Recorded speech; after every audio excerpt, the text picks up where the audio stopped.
Hi guys, welcome to my YouTube channel. If you're new here, you're welcome, and if you're a returning subscriber, thank you so much for always stopping by. In today's video, I'll be teaching you how to cut and also how to sew this kimono gown. So without wasting much time, let's get started.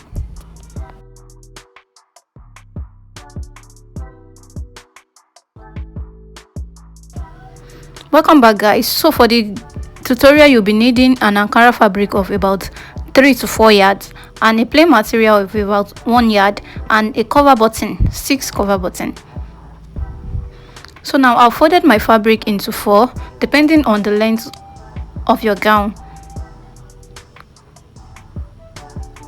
So I'm cutting the front and the back bodies together. So I left ½ inch at the upper part over there, which will serve as my shoulder joining. Then I measure the length of my gown. Then I'm adding extra 2 inches for the joining at the lower part. That is, if your gown is 55, you leave ½ inch at the upper part, you measure your 55, then you measure 2 inch for the hemming at the lower part.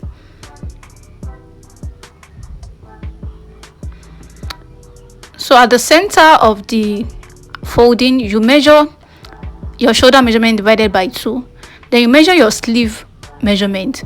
So this sleeve is from your shoulder to your elbow. You can go up by 2 inches because of the band. Let's say your elbow is 12 inches, so you measure 10 inches on your fabric because you'll be adding 2 inches band later. And if you want your sleeve to be shorter, you can reduce the measurement. So now you just rule a line at that area. Then you slant this shoulder area by 1.5. So from the end of the measurement over there, you slant it towards 3 inches at the center there.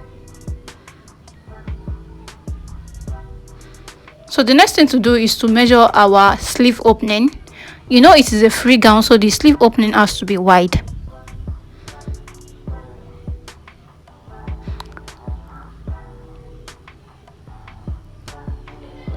So now for my sleeve opening, I'll be using 10 inches. That is 10 inches on fold. So when I open it up, that will be 20 inches. So I'll measure the 10 inches. I'll add ½ inches for the joining at the shoulder and 1 inch for the hemming allowance. So everything will be 11.5 altogether.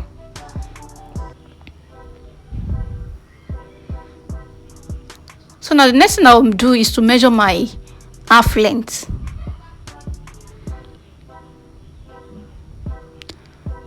So I'll measure my half length at this area and my hip line. Then I'll roll a line across those sides.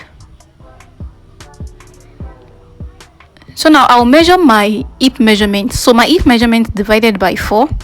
So if your hip measurement is 36, for instance, so 36 divided by 4, which is 9 inches, then you add at least 3 inches for the freeness allowance.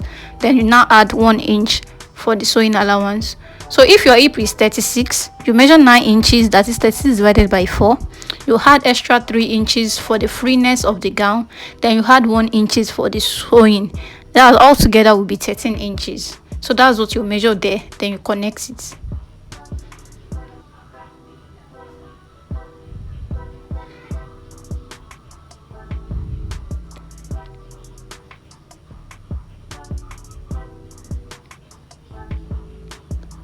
So at the waist over here,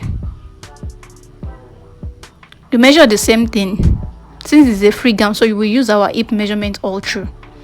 So you measure the same thing over there.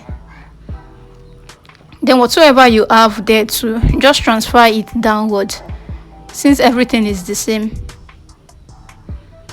So you transfer everything downward, the same measurement downward. Then after that, you connect all your points together.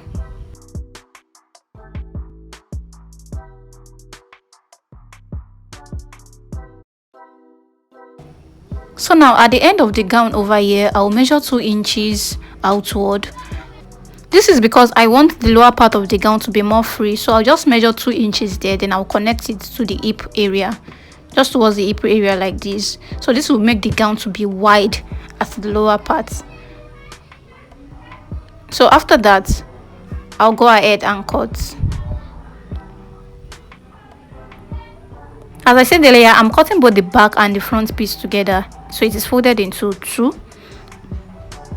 So the next thing to do now is just to cut your fabric, to cut what you've measured.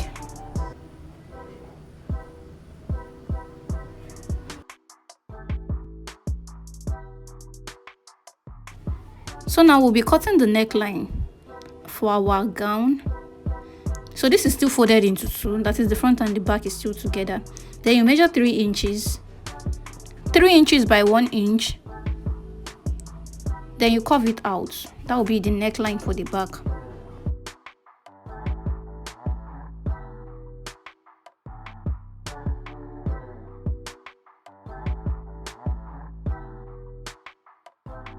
Now I'll remove one of the fabric. Then I'll measure 1.5 inch.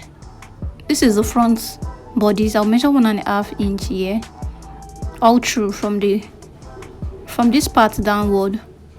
I'll roll it out, then I'll cut it out. This is because we are replacing this part with a band. So before we cut it out, I'll slant this area. So I'll measure 8 inches from my shoulder downward, then I'll slant it to the 8 inches point. So from the shoulder like that to this 8 inches point on the 1.5 inch line that I rolled out. I hope you get. So on this line, the 1.5 inch line, so from the shoulder towards that line, I measured 8 inches. Then I'm cutting it out like this. And I'll also cut out the 1.5 inch. So after cutting it out, this is what I have. So now I've went ahead to cut my plain material. It is 5 inches wide. This is for the sleeve. So you measure whatever you have at the sleeve area. So you make sure it is 5 inches wide. So depending on your length, that's what you measure. So for this neckline, you measure your neckline to all round. So yeah, I have 260 inches long, which was not enough at the end. I still needed like 10 inch extra to this, but it is 5 inches wide also. Then I'll be adding a paper stay to it just to give it structure, to make it thicker. So this is what I have after ironing the paper stay to it and also folding it to 2.5 inch. So this is what it looks like. So now I'll be joining the one for the neckline area, that is the collar area. I'll be joining it together just to have one single piece. And the one for the hand, this is what it looks like.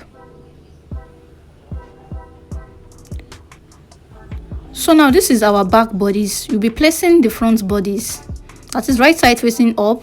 You place your front bodies and you join them shoulder to shoulder. So the right side will be facing each other, then you join them shoulder to shoulder.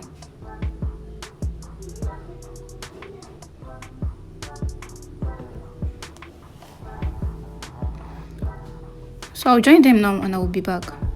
So this is what I have after joining. Then the next thing to do is to locate the midpoint of my back neckline. So now the collar I have joined earlier, I'll be placing the joining parts here to match the place I've notched on the neckline. So I'll be placing it together, then I'll be sewing with 1/2 inch all around. I'll be joining this with 1/2 inch. So I'll sew with 1/2 inch all around the neckline. All around the neckline and also the side. So after sewing, this is what it will look like. So this is what it will look like. So the next thing we'll do now is to join the band to our sleeve. So the band we ironed out earlier, so we'll join it to the sleeve right now.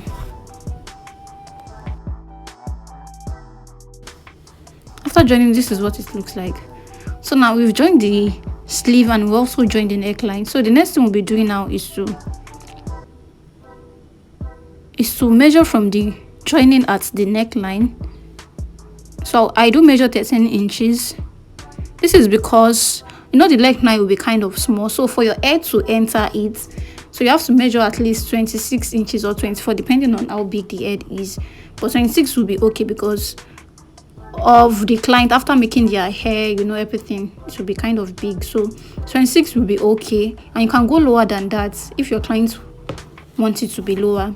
So I'll measure 13 inches here, then I will lap this my band on each other, not too much, just a little, just to lap it. Then I will sew it downward. So I won't sew to the end of this gown. I will leave like, let's say 15 inches, like 15 inches opening. I will leave the 15 inches opening and the joining allowance you added earlier. So if you added 2 inches, that will be 17 inches. You leave about 17 inches at that area. So the next thing I'll be doing now is to join the side together. The side also will not be fully joined because I'll be leaving an opening of 12 inches. This is just for the gown to be very free.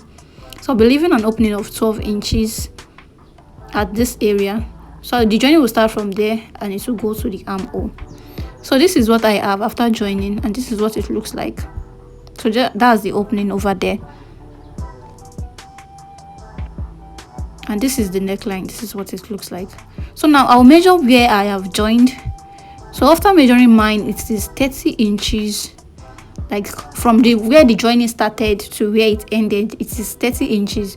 Then I have to fix my cover button at this area. So for mine, that is 30 inches, I just measured 6 inches from the joining till I get to the lower part. So after counting the points I have like 6 points.